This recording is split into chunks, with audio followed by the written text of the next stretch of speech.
تحية لك وللسادة المشاهدين والمستمعين. الحقيقة يعني كما تعلم أن اللجنة التحضيرية لمؤتمر الحوار الوطني يعني قد أخذت جولات واسعة في محافظات القطر: اللاذقية، طرطوس، حمص، حلب قادمة إن شاء الله، السويداء، واليوم درعا.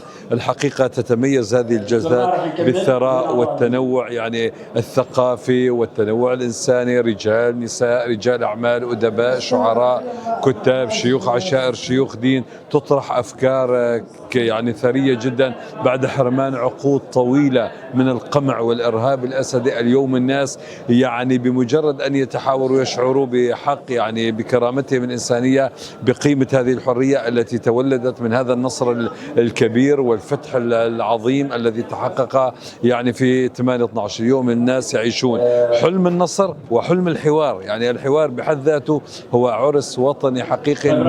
نرى يعني كثير من الإخوة والأخوات يعني يشعرون بالسعادة وهم يحاورون ويقدمون أطروحاتهم.